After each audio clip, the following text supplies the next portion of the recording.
My name is Pete, and welcome to my garage.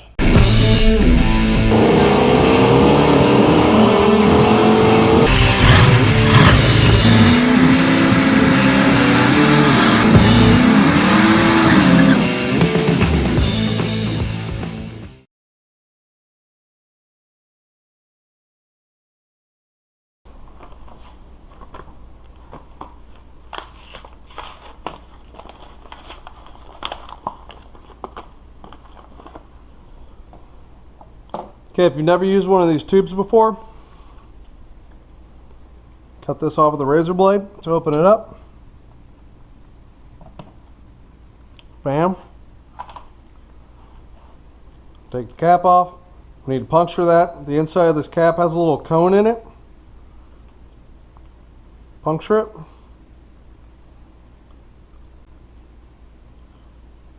And screw that on.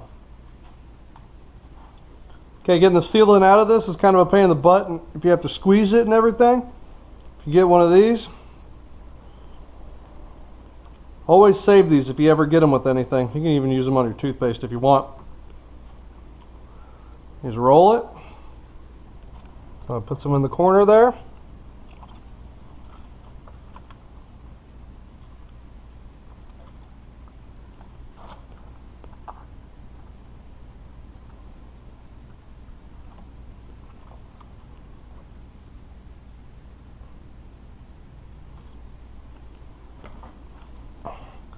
Alright, make sure that goes underneath.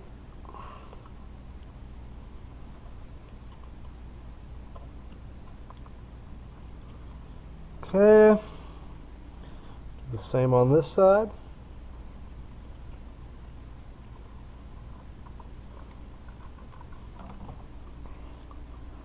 Let's get our intake gaskets on.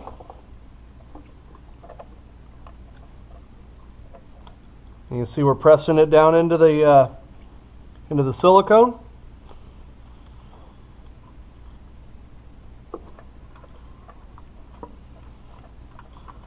Okay, I'm going to put another dab there.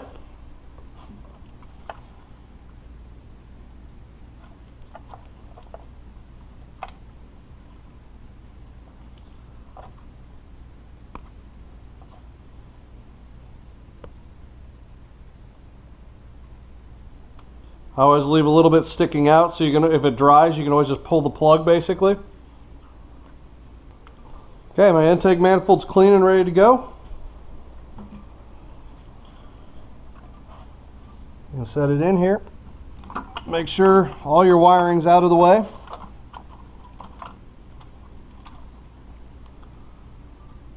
And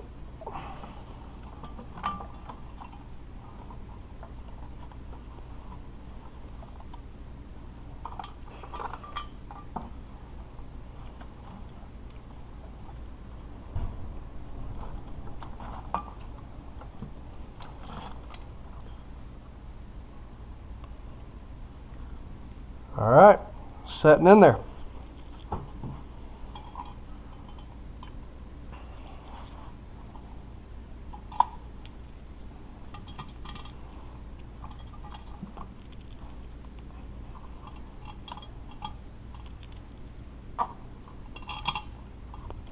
And these bolts torque down to 11 foot-pounds. Now, if you didn't have this loose, you need to line up the intake and slide this into the hole that's in the end of the intake. But since I have it loose right now, I'm just going to leave it loose because it makes it so much easier.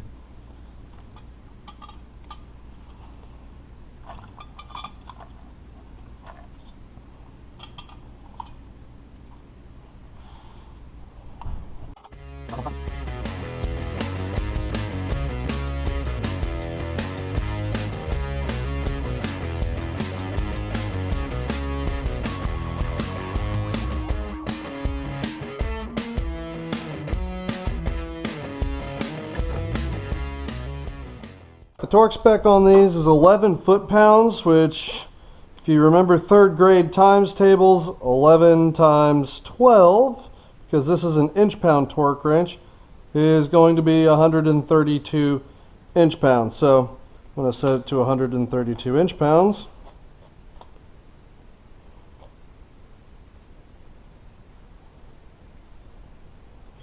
All right.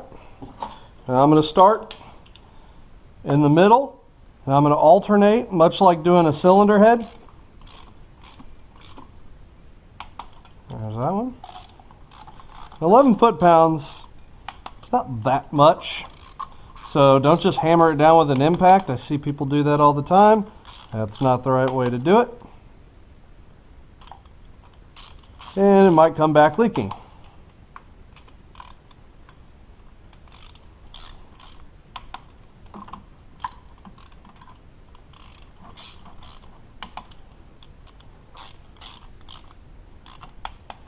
Okay, don't forget the ones at the very bottom here, hidden ones inside.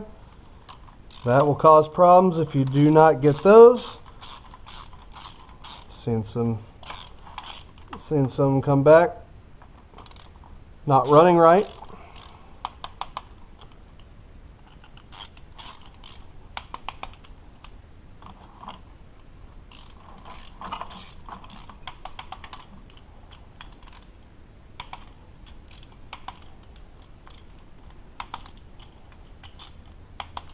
Okay.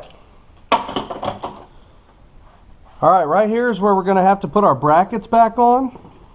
So we need to make sure we don't forget to get these back in here. If you forget that, it's very difficult to get it back in later because the upper intake's in the way. So we'll get that one in.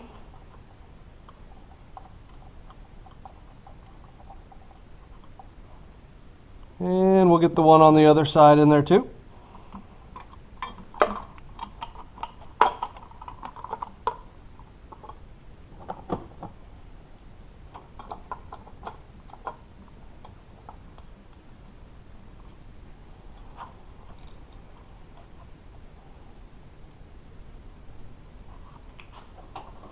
And that is a 13 millimeter.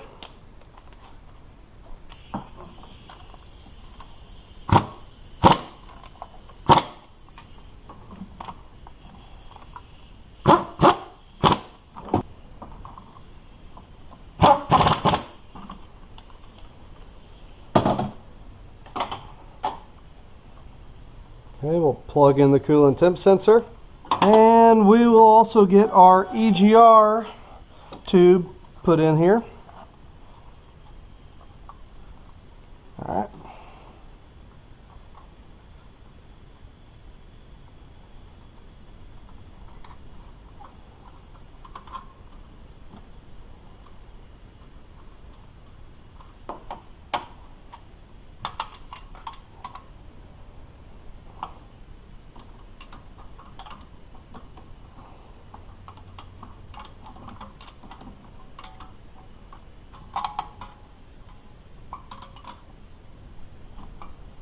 Okay, at this point, I believe we are ready for the upper intake, or actually we could put this bracket back on too. It doesn't really matter what order you do it in. I'm going to go ahead and put the bracket on just so it's already there without the intake kind of in the way. I'm going to lube these up with Transgel, these brand new O-rings I put on there. One of them goes in the water pump housing, and the other one goes into the lower intake there.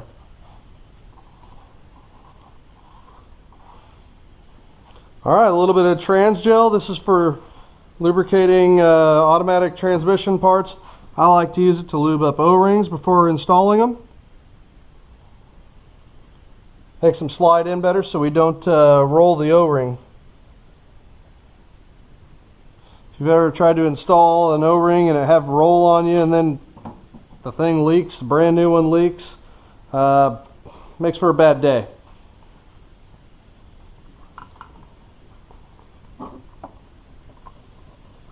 Make sure we line that up at that hole. And then this one lines up with the hole in the intake.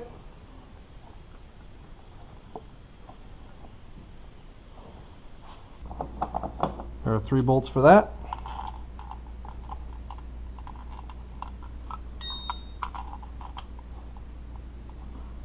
And one of them goes way back here.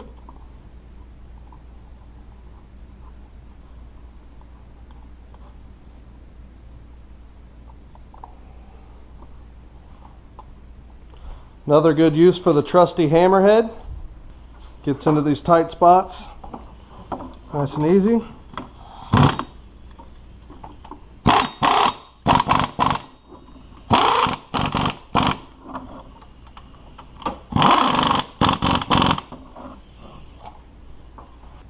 I'm going to wait to put the alternator on because the wiring and everything will kind of get in the way. But at this point, we're ready to put our upper intake on. I just need to slap the gasket on the upper intake. Okay, on these upper intakes, make sure you check. This is the EGR passage right here, and coolant also runs in through these passages right here to kind of cool the intake from around the EGR passage. If you have a clogged catalytic converter, a lot of those hot exhaust gases will actually melt holes in here, and you'll start burning coolant through these passages and they'll get eaten away and everything. If that's the case, then you got to replace this upper intake plenum. This one looks absolutely perfect.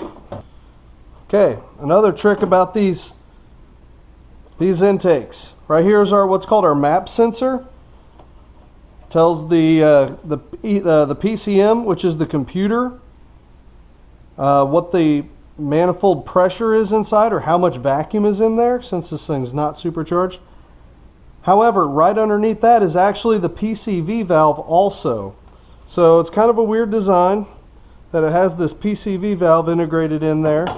And in order to get vacuum to that, a good vacuum signal to that, we have a special tube that comes in the gasket kit. Okay, as you can see, this sits there like that. This tube needs to be positioned so it goes in this hole right there. So, you turn it.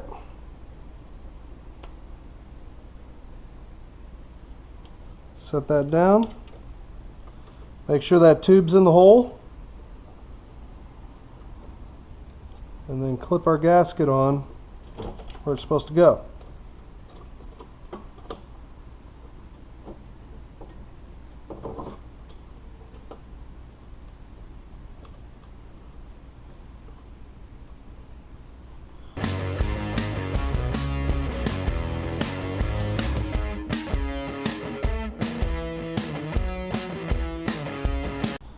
It's setting down where it needs to be, other than I'm smashing my fuel injector connector, so you got to be careful back there. Okay? I need to make sure I get this bracket in there before I bolt everything down. Thanks for watching. If you like what you saw, please hit the like button. If you would like to see more content like this, please hit subscribe, and I'll get more content up as soon as I can. If you have any questions, go ahead and put them in the comments section. I'll answer them back.